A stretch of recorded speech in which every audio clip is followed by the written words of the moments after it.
அமைச்சர் KN நேருவை குறிவைக்க தொடங்கி இருக்கிறது அமலாக்கத்துறை. நேரடியாகவே எச்சரிக்கை விடுத்திருக்கிறார் முதலமைச்சர் ஸ்டாலின் அவர்கள். இதன் பின்னால் உள்ளபடியே சில பகீர் சம்பவங்கள், பகீர் செய்திகள் நடந்து கொண்டிருக்கின்றன. ஏன் KN நேரு குறிவைக்கப்படுகிறார்? KN நேருவுக்கு அமலாக்கத்துறை என்ன ஸ்கெட்ச் போடுது, என்ன செய்ய காத்திருக்கிறார்கள், என்ன திட்டமைத்திருக்கிறார்கள் அப்படிங்கிறத நான் உங்ககிட்ட சொன்னா உள்ளபடி நீங்களும் அதிர்ந்து போவீங்க. அதுதான் விரிவாக இந்த வீடியோ பேச இருக்கிறது. KN நேரு அப்படி என்னங்க தப்பு பண்ணாரு அப்படின்னு கேட்டீங்கன்னா, அமலாக்கத்துறை ஒரு கடிதம் எழுதுகிறது தமிழ்நாடு டிஜிபிக்கு. ரைட்டா? இந்த கடிதம் எல்லா ஊடகங்களுக்கும் கசிய விடப்படுகிறது. நெட்வொர்க்கை நான் உங்களுக்கு இப்ப விவரிக்க போறேன். நீங்க ஒரு த்ரில் சினிமா இருக்குல்ல, என்ன எப்படி சொல்றது உங்களுக்கு, ஒரு ஒரு பயங்கர அந்த மாதிரி த்ரில்லர் சினிமா அப்படி வச்சுங்க, ஒரு பேய் படம் பார்த்த மாதிரி இருக்கும் இதன் பின்னால் அமலாக்கத்துறை செய்யக்கூடிய வேலைகள். சரி சார், ஏன் சார் KN நேருவை குறி வைக்கிறாங்க அப்படின்னு கேட்டீங்கன்னா, அது இன்னொரு சுவாரஸ்யமான கதை. KN நேரு குறிவைக்கப்படுவதன் பின்னால் இருக்கக்கூடிய காரணம் என்ன அப்படிங்கிறது, இது எல்லாத்தையும் விரிவாக இந்த வீடியோவில் பேச இருக்கின்றோம். இந்த வீடியோ ரொம்ப முக்கியமான வீடியோ. ஏன் தெரியுமா? இன்னும் சில மாதங்களில் தேர்தல் வர இருக்கக்கூடிய நிலையில் KN நேரு குறிவைக்கப்படுவதின் பகீர் பின்னணியை விரிவாக விவரிக்கிறது இந்த வீடியோ. வீடியோவை முழுமையாக பாருங்கள் என்று சொல்லி வீடியோவுக்குள் செல்கின்றேன்.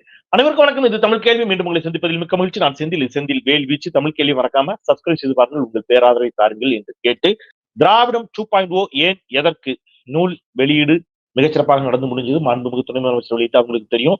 நூல் அறிமுக கூட்டம் துபாயில் சிறப்பாக நடந்து முடிந்தது. அதைத் தொடர்ந்து சவுதி அரேபியாவில் அது ஜெத்தா மாநகரில் முத்தமிழ் சங்க பேரவையின் சார்பில் மிகச்சிறப்பாக அதனுடைய நூல் அறிமுக கூட்டம் மிகச்சிறப்பாக நடைபெற்று முடிந்தது. அந்த தோழர்களுக்கும் ஜெத்தா முத்தமிழ் சங்க பேரவை தோழர்களுக்கும் இந்த தருணத்தில் நான் நன்றியை சொல்கிறேன். புத்தகம் தேவைப்படுபவர்கள் கீழே இருக்கக்கூடிய தொலைபேசி எண்களுக்கு தொடர்பு கொள்ளுங்க. ஏன் திராவிடம் 2.0 அவசியம், எப்படியெல்லாம் பாஜக என்னென்ன பித்தலாட்டம் செய்யுது அப்படிங்கறத அதுல தெளிவா எழுதியிருக்கிறேன். ரைட், இப்ப நம்ம இந்த வீடியோக்குள்ள வருவோம். அதாவது KN நேரு நகராட்சி மற்றும் குடிநீர் வழங்கல் துறை இதுக்கெல்லாம் அவங்க வேலைக்கு ஆள் எடுத்தாங்க. அரசு, தமிழ்நாடு அரசு வேலைக்கு பணி, அரசு பணி காலி ஆகுதுல, ரிட்டையர்ட் ஆகுறாங்கல்ல, அப்ப அங்க வேலைக்கு ஆள் எடுக்கணும்ல, இப்ப ஆள் எடுத்தாங்க. அந்த பணி நியமனத்தில் முறைகேடு அப்படின்னு ஒரு பிரச்சனைய கிளப்புச்சு அமலாக்கத்துறை.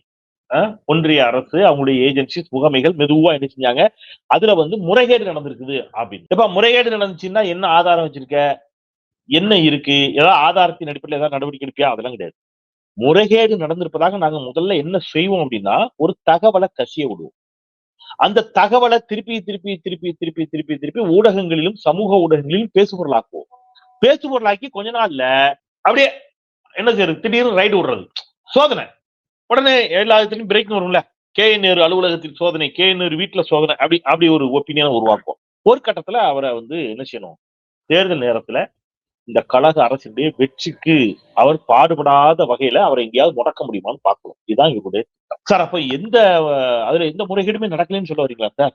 அவங்க ரொம்ப தெளிவா தமிழ்நாடு அரசு, குறிப்பாக நகராட்சி நிர்வாகம், KN நேரு அவருடைய பொறுப்பில் இருக்கக்கூடிய அந்த அமைச்சரவை தெளிவா அதுக்கு ஒரு விளக்கம் கொடுத்திருக்காங்க. மிக தெளிவாக எப்படி பணி நியமனம் நடந்துச்சு, எப்படி ஆட்களை தேர்வு பண்ணோம் அப்படிங்கறதெல்லாம் தெளிவா கொடுத்திருக்காங்க. எப்படி ஆட்களை தேர்வு பண்ணாங்க? வாபா, இந்தா நீ வா, நீ எந்த மாவட்ட செயலாளா, நான் உன் மகனுக்கு வேலை வச்சுக்க, இந்தா நீ உன் சித்தப்பா பையனுக்கு வேலை கட்டையில நீ வச்சுக்க, அப்படிலாம் கொடுக்கல.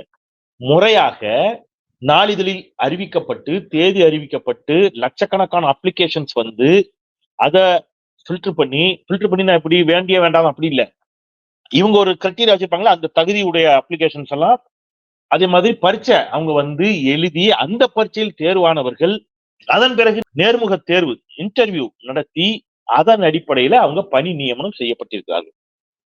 சார் சும்மா சொல்லாதீங்க சார், இதெல்லாம் எங்களுக்கு தெரியாதா அப்படிங்கிற மாதிரி பாஜக காரங்க பேசுவாங்க.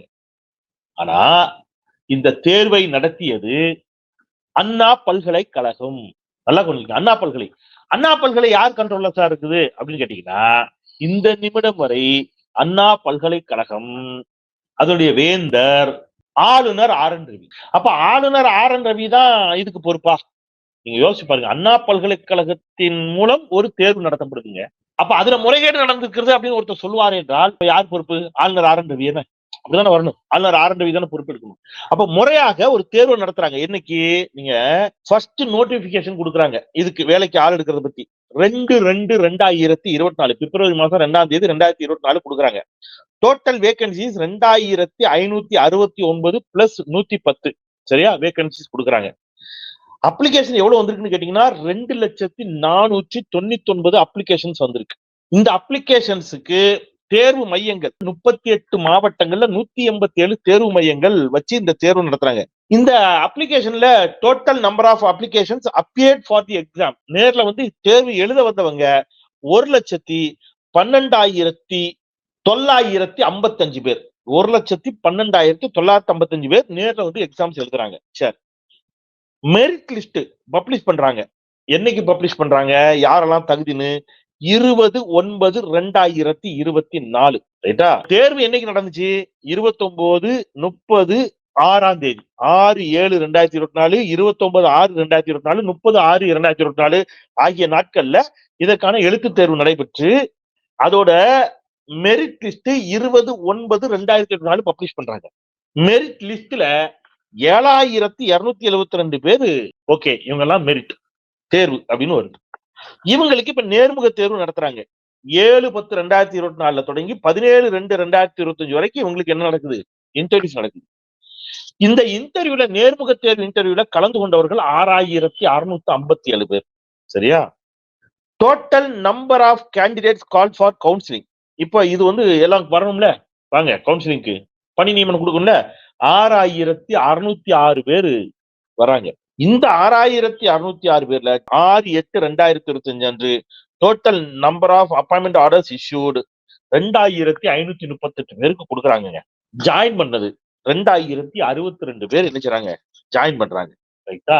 அப்ப எல்லாமே இது யார் மூலம் நடத்தப்பட்டது அப்படின்னு கேட்டீங்கன்னா அண்ணா பல்கலையின் மூலமாக மிக தெளிவாக வரையறுக்கப்பட்டு கேள்வித்தாள்கள் வரையறுக்கப்பட்டு ஒரு நேர்முக தேர்வு நடத்தப்பட்டு மிக வெளிப்படையாக ஒரு விஷயத்தை நடத்தி இருக்கிறாங்க.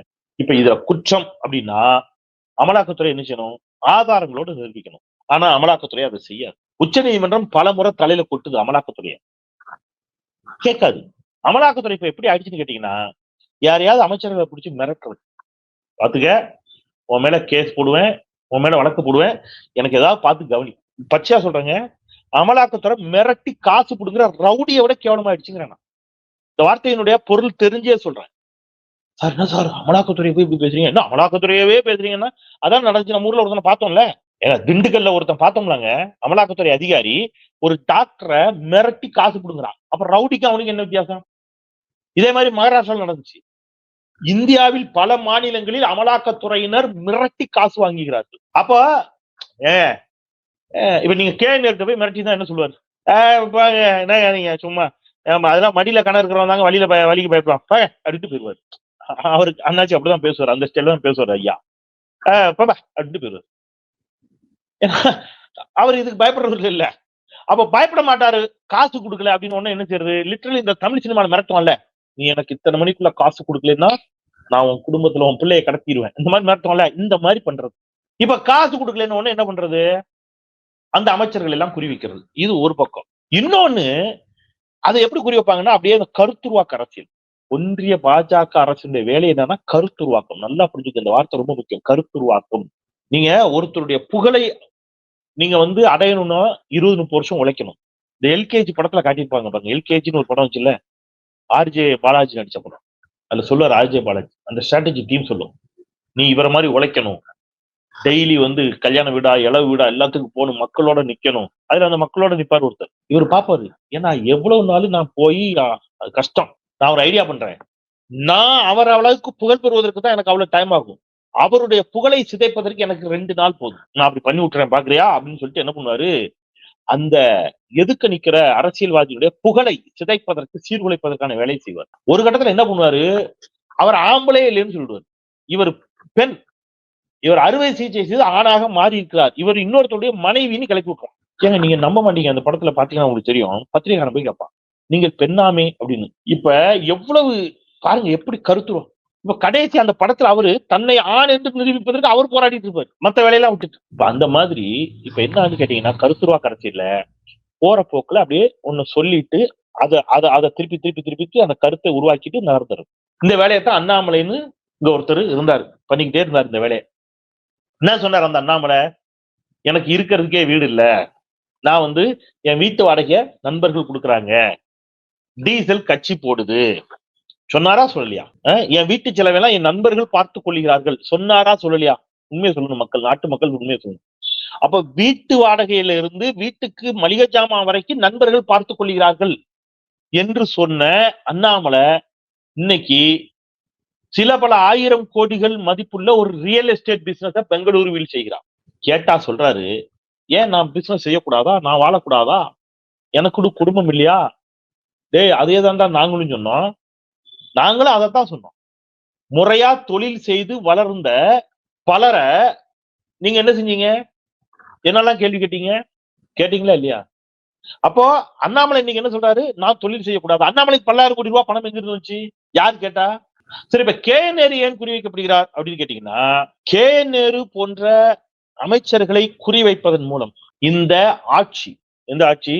மாண்புமிகு முதலமைச்சர் முத்துவேல் கருணாநிதி ஸ்டாலின் அவருடைய ஆட்சிக்கு ஒரு நெருக்கடியை கொடுக்கலாம் என்று பாஜக திட்டமிடுகிறது, பாஜக கனவு காண்கிறது. அப்போ ஸ்டாலின் அவர்களை மிரட்டி பார்க்கலாம் அப்படின்னா ஸ்டாலினை மிரட்ட முடியாது. முடியுமா? முடியாது. அப்ப அவர் கீழே இருக்கிற அமைச்சர்கள் யார் மிரட்டி பார்ப்போம்? நீங்க வந்து அமலாக்கத்துறை வச்சு ஏதாவது பண்ணா நம்ம ஏதாவது நடந்துருமா? அப்போ அவங்களுக்கு வழக்கு எல்லாம் போட்டு ஒரு ஒரு ஒப்பீனியன், இந்த அரசு ஊழல் அரசு என்பது போன்ற ஒரு தோற்றத்தை ஏற்படுத்தினால் தேர்தலில் அது ஏதோ இடத்துல திமுகவுக்கு சிக்கலை கொடுக்குமான்னு பாஜக நினைக்கிறது. இது நாட் ஒன்லி கேனர், எல்லா அமைச்சர், இப்ப நீங்க செந்தில் பாலாஜிக்கு இதான் பண்ணாங்க, நீங்க பார்த்திருப்பீங்க. பல அமைச்சர்களுக்கு இதை பண்ணிக்கிட்டு இருந்தாங்க. இந்த துறையில ஊழல், அந்த துறையில ஊழல், இப்ப கேனருக்கு வந்திருக்கிறாங்க. சரியா? இன்னும் பல அமைச்சர்கள் நோக்கி இது ஒருவேளை நிச்சயம் கூடும், நீளக்கூடும். ஆனா இப்ப நமக்கு சில கேள்வி எழுகிறது. என்னன்னா, உங்களுக்கு ஞாபகம் இருக்குதா? சமீபத்துல பாஜகவை சேர்ந்த ஒரு முன்னாள் அமைச்சர் அவர் சொன்னாரு, அதானி குழுமத்தை காப்பாற்றுவதற்கு எல்ஐசி பணம் முதலீடா அப்படின்னு ஒரு கேள்வி எழுப்பினார். நீங்க எல்ஐசியில இருந்து எவ்வளவு சில பல ஆயிரம் கோடிகளை அதானி நிறுவனத்துல முதலீடு செய்தது ஒன்றிய அரசு. ஏன்? ஏன்னா அதானி நிறுவனம் ஒரு பெரும் நெருக்கடிக்கு உள்ளாக்கப்படுகிறது. தொழில் ரீதியாக அவர்களுக்கு பொருளாதார ரீதியாக சிக்கல் ஏற்படுகிறது. அப்படி சிக்கல் ஏற்படுகின்ற பொழுது அதை காப்பாற்றணும். உடனே என்ன பண்றது? மக்களினுடைய பணம் எல்ஐசியில இருக்கிறதுல அதை தூக்கி அதானிக்கு கொடுக்குது ஒன்றிய அரசு. அதுல பெரும் முறைகேடு நடைபெற்றதாக குற்றச்சாட்டு இருந்துச்சு. அந்த குற்றச்சாட்டை யாரு சொல்றா? சர்வதேச ஏடுகள் சொல்லிக்கிட்டன. யாரோ செந்தில்வேல் சொல்றது இல்ல, சர்வதேச ஏடுகள். இப்ப இன்னொருத்தர் சொன்னாரு. அவர் என்ன சொன்னாரு? பாஜக அமைச்சரே சொன்னாரு, ஆர்.கே. சிங். அவர் சொன்னாரு, அதானி நிறுவனத்துடன் பீகார் அரசு, பாஜக கூட்டணி அரசு போட்ட மின்சார ஒப்பந்தத்தில் 62,000 கோடி ஊழல் நடந்துள்ளதாக அவர் ஒரு குற்றச்சாட்டை முன்வைத்தார். எவ்வளவுங்க? 62,000 கோடி ஊழல். ஆர்.கே. சிங். இப்ப 62,000 கோடி ஊழல்னா பாஜக ஊழலை ஒழிக்க வந்த உத்தமர்கள் என்ன செய்யணும்? ஊழலை ஒழிக்க வந்த உத்தமர்கள் என்னங்க செய்யணும்? 62,000 கோடி ஊழல்னா அதை பத்தி விசாரிக்கணும். ஆனா ஆர்.கே. சிங்க கட்சியில இருந்து சஸ்பெண்ட் பண்ணாங்க. ஆர்.கே. சிங்க கட்சியில இருந்து சஸ்பெண்ட். நீங்க சித்ரா ராமகிருஷ்ணா, உங்களுக்கு ஞாபகம் இருக்குதா பேரு? சித்ரா ராமகிருஷ்ணா, மறந்தே போயிருப்பீங்க நீங்க எல்லாம். சித்ரா ராமகிருஷ்ணா பங்கு சந்தையில பெரும் முறைகேட்டையும் ஊழலையும் செய்தார் என்று செபியினுடைய முன்னாள் சிஇஓ கைது செய்யப்பட்டார். இன்னைக்கு அந்த வழக்கு என்னாச்சுன்னு யாருக்கா ஞாபகம் இருக்கா? அவங்க எங்க இருக்காங்கன்னு யாருக்கா தெரியுமா? ஏன்? சித்ரா ராமகிருஷ்ணா வந்து அந்த வழக்கு என்ன ஆச்சு முதல்ல யாருக்காவது அதை பத்தி தெரியுமா? எந்த ஊடகங்களாவது அதை பத்தி பேசுதா? இன்வெஸ்டிகேஷன் ஜேர்னலிசம் பண்ணிருப்பாங்களா? சித்ரா ராமகிருஷ்ணா வழக்கு என்ன ஆச்சு? கேட்க மாட்டாங்க.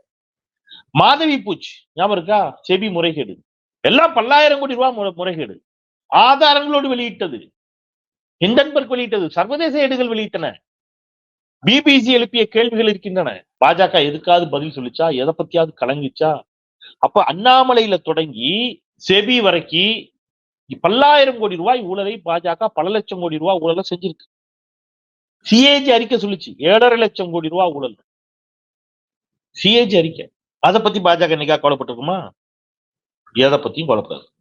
இப்ப பாஜக சரி, இங்க தமிழ்நாட்டுல தேவநாதன் ஒருத்தர் ஞாபகம் இருக்கா உங்களுக்கு? ஆமா, தேவநாதன். அவர் வந்து பாஜகவோட கேண்டிடேட். நாடாளுமன்ற தேர்தலில் பாஜகவின் கேண்டிடேட் அவர். மயிலாப்பூர்ல இன்னைக்கு இந்துக்களுக்கு பாதுகாவலர்கள் சொல்றாங்க இல்லையா, மயிலாப்பூர்ல அந்த நிதி நிறுவனம், மயிலாப்பூர் ஹிந்து நிதி நிறுவனம் என்று நடத்தி, ஹிந்து என்ற பெயரில் நடத்தி ஹிந்துக்களின் பணத்தை 10,000 கோடி ரூபாயை ஆட்டையை போட ட்ரை பண்ணார். அவர் ஆட்டையை போட்ட பணம் மட்டும் கிட்டத்தட்ட 20 கோடி ரூபாய் சொல்றாங்க. யாரு? ஐயா 24 கோடியே 50 லட்சம் ரூபாய் மோசடி செய்திருக்கிறார் அப்படின்னு தேவநாதன் கைது செய்யப்பட்டிருக்கிறார். 24 கோடியே 50 லட்சம் ரூபாய். இப்படி 10,000 கோடியில் தொடங்கி அவன் தகுதிக்கு பாஜக அவ்வளவு அடிச்சிருக்கிறான். ஆனா இந்த அமலாக்கத்துறை அப்படியே கொரட்டை விட்டு தூங்கும். சரி, அன்புமணி ராமதாஸ் மீது ஒரு வழக்கு இருக்கு, ஞாபகம் இருக்கா? நீண்ட நெடுங்காலமாக இந்த எது தொடர்பாக தொடுக்கப்பட்ட வழக்கு, நம்ம மருத்துவக் கல்லூரிகளுக்கு அனுமதி தொடர்பான வழக்கு. அந்த வழக்கை முடிச்சும் வைக்க மாட்டாங்க, அவரை நிரபராதின்னு விடுதலையும் பண்ண மாட்டாங்க, அவரை குற்றவாளின்னு தண்டிக்கவும் மாட்டாங்க. ஏன்? அந்த வழக்கு உயிர்ப்போடு இருக்கின்ற வரை அன்புமணி ராமதாஸின் பிடி பாஜகவின் கை. பாஜக லெப்ட்ல போனா லெப்ட்ல போவாரு, ரைட்ல போனா ரைட்ல போவாரு. இன்னைக்கு விஜய் வரைக்கும் அதுதான் கதி. அதனாலதான் விஜய் திருப்பரங்குன்ற விவகாரத்துல விஜய் ஸ்டைலி நம்மளும் சொல்லுவோம், அவருக்கு தான் சொல்றாரு, அனைத்தையும் மூடிக்கொண்டு அமர்ந்திருக்கிறார் விஜய் திருப்பரங்குன்ற விவகாரத்துல. ஏன் திமுக குறிவைக்கப்படுகிறது? ஏன் ஸ்டாலின் குறிவைக்கப்படுகிறார்? ஸ்டாலினை குறிவைப்பதற்காக அவரை சுற்றி இருக்கக்கூடிய அமைச்சர்கள் குறிவைக்கப்படுகிறார்கள் அப்படின்னு கேட்டீங்கன்னா, ஸ்டாலின் திருப்பரங்குன்ற விவகாரத்துல மிக உறுதியான நிலைப்பாட்டை எடுத்தார். மத நல்லிணக்கம் பேணப்பட வேண்டும் என்று காத்திரமாக நின்றார். மதுரையில போய் நேற்று பேசுறார். தவறான நீதியை சொன்னதற்காக மதுரையே எரித்த கண்ணகி வாழ்ந்த ஊர் இது அப்படின்னு பேசுறார். நீதி தவறினால் என்ன நடக்கும் என்பதை இந்த துணிச்சல், இந்த அறச்சீற்றம் வேற யாருக்காவது இருக்குமா, வருமா? அப்போ ஸ்டாலின் எப்பவுமே அவுட் ஆஃப் கண்ட்ரோல், திமுக எப்பவுமே அவுட் ஆஃப் கண்ட்ரோல். இது எப்படி கண்ட்ரோல் பண்றது? புடி, அவங்க அமைச்சர்கள் மீது எல்லாம் வழக்கு போடு, அவங்க அமைச்சர்களுக்கு நெருக்கடி கொடு. 4 மாசத்துல எலெக்ஷன், இந்த அரசு ஒரு பெரும் ஊழல் அரசா போர்ட்ராய்ட் பண்ணு அப்படின்னு கிளம்பி இருக்கிறாங்க. அதுதான் இப்போ ஒவ்வொருத்தரா, ஏற்கனவே செந்தில் பாலாஜி, அப்புறம் ஒவ்வொருத்தரா பண்ணாங்க. உங்களுக்கு தெரியும், பல அமைச்சர்களா இவங்க என்ன செய்ய பார்த்தாங்க, நெருக்கடி கொடுக்க பார்த்தாங்க. இப்ப நேருக்கு வந்து சோ இது நாம ரொம்ப கவனமாக, நான் திருப்பி சொல்றேன், நல்லா கேட்டுங்க. நீங்க ரயில்வே துறையை சீரழிச்சு வச்சிருச்சு பாஜக, விமான துறையை சீரழிச்சிருச்சு. நம்ம பார்த்தோம் இப்ப 2-3 நாளா இந்தியாவில என்ன நடக்குது. இதை பத்தில எந்த மீடியாவாவது பெரும் விவாதங்களை வச்சு, இது இந்தியாவில எவ்வளவு பெரிய, நீங்க யோசிச்சு பாருங்க. ஒரு போக்குவரத்து துறையில எடுத்துக்கிட்டீங்களா, இப்ப போக்குவரத்து துறையில தீபாவளி பொங்கல் சமயத்துல கட்டும் கூட்ட நெரிசல் இருக்கும். ஆனா இந்த வாட்டி எல்லாம் அவ்வளவு கூட்டம் இருந்த போதும் அமைச்சர் சிவசங்கர் அவர்கள் அங்கே இருக்கிறார். எங்க? களத்திலே இருந்து விடிய விடிய நின்று பேருந்துகளை ஒழுங்குபடுத்தி அனுப்பினார். எந்த போக்குவரத்து சிக்கலும் இல்லாம நடத்தினாங்க. ஆனா எங்கேயாவது ஒரு பஸ் பஞ்சராய் நின்னாலோ, ஒரே ஒரு பஸ் ஒரு 1/2 மணி நேரம் லேட் ஆனாலும் அது ஒரு பெரிய பிரச்சனையா இவங்க அத்தனை பேரும் கிளப்புவாங்க. ஆனால் விமான போக்குவரத்து முற்றிலும் முடங்கி போயிருக்கிறது இந்தியால. அதை பத்தி கவலை இல்லை. டாலருக்கு நிகரான இந்திய ரூபாயின் மதிப்பு சரிவு அதால பாதாளத்தில் இருக்கு, அதை பத்தி கவலை இல்லை. பொருளாதார வீழ்ச்சி, அதை பற்றி கவலை இல்லை. பெட்ரோல் டீசல் விலை வரலாறு காணாத உயர்வு, அதை பற்றி கவலை இல்லை. பாதுகாப்பற்ற ஒரு சூழல் இந்தியா முழுவதும் நிலவுகிறது. தலைநகரில் குண்டு வெடிக்கிறது, எல்லையில் குண்டு வெடிக்கிறது, ராணுவ வீரர்கள் கொல்லப்படுகிறார்கள், அதை பற்றி கவலை இல்லை. பல லட்சம் கோடி ரூபாய் ஊழல் செய்கிறது பாஜக. சிஏஜி அறிக்கை, அதை பற்றி பேச மாட்டோம். ஒரே இலக்கு, இந்தியா முழுவதும் தங்கள் ஆட்சியை நிறுவுவது. மற்ற மாநிலங்கள் எல்லாம் அதற்கு இரையாகிவிட்டன. தமிழ்நாட்டில் ஸ்டாலின் கெத்தா நிற்கிறாரு, திருப்பி ஏற்றிக்கிறார். ஸ்டாலினை குறிவைப்பதற்காக அவருடைய சகாக்களை குறிவைக்கிறது பாஜக. இப்ப அவரு நேரடியா ஒரு எச்சரிக்கை கொடுத்திருக்கிறார் ஸ்டாலின். என்ன எச்சரிக்கை கொடுக்கிறார்? இந்த தேர்தலில் நிச்சயமாக திமுக வெல்லும், ஆனால் ஆனால் நாம் கூடுதல் கவனத்தோடு களத்தில் நிற்க வேண்டும். அமலாக்கத்துறை, சிபிஐ, வருமான வரித்துறை, ஏன் தேர்தல் ஆணையம், அனைத்தையும் வைத்து நமக்கு எதிராக சதி செய்வார். அனைத்தும் நமக்கு எதிராக களமிறக்கி விடப்படும்.